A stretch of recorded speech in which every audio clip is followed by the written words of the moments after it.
সিদ্ধেশ্বরী মন্দিরে যেতেছি, আন্দিকোট না বউ। হাই।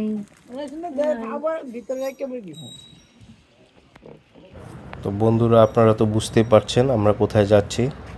সিদ্ধেশ্বরী, আন্দিকোট সিদ্ধেশ্বরী মায়ের মন্দির। আমি তিথি আর আমার শালিকা ত্রিপা আর শ্যালক সর্বজিৎ। তো আমার শ্বশুরবাড়ি থেকে সিদ্ধেশ্বরী আন্দিকোট মন্দির খুবই কাছে, শ্রীকাইল বাজার হয়ে যেতে হয়। তো আমরা এখান থেকে একটা মিষ্টি দোকান থেকে ভোগ কিনলাম।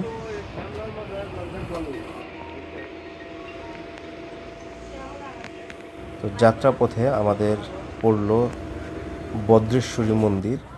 মন্দিরটি অনেক পুরাতন।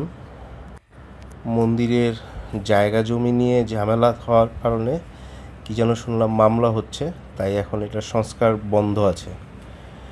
অতি দ্রুতই এটা সংস্কার হবে।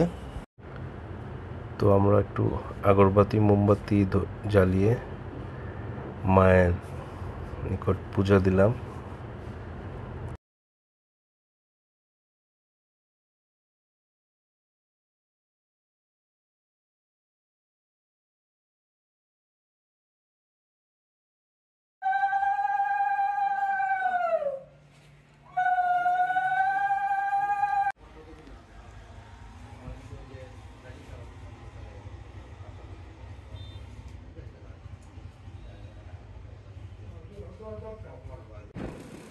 আমার শ্বশুরবাড়ি যেহেতু চন্দনাইল শ্রীকাইল ইউনিয়ন, সেখান থেকে সিএনজি ধরে 1 ঘন্টার পথ চলে আসা যায় সিদ্ধেশ্বরী আন্দিকোট মন্দির।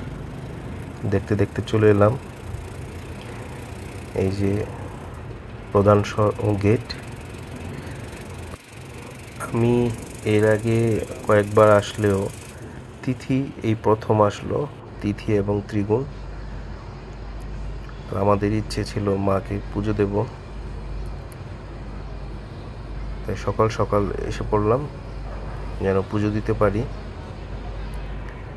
মন্দিরটি খুবই সুন্দর, মনোরম পরিবেশ, চারপাশটা ঘুরলেই বোঝা যায়। এক প্রকার শান্তি বিরাজমান। মাকে পুজো দেব বলে মায়ের জন্য শাখা, সিঁদুর, শাড়ি, আলতা নিয়ে এসেছিলাম। সেটাই পুরোহিত মশাই মায়ের কাছে নিবেদন করছেন।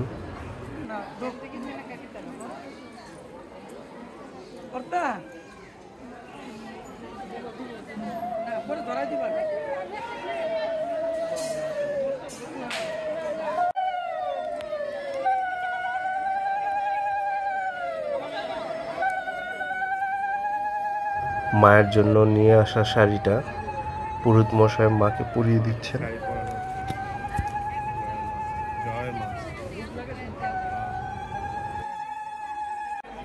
অন্নপ্রাশনের তারিখ থাকাতে সেদিন প্রচুর ভক্তের সমাগম হয়েছিল।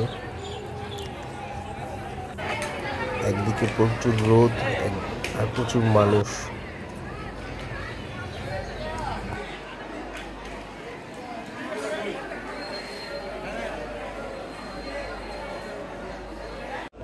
মায়ের ভক্তরা মাকে প্রদক্ষিণ করছেন।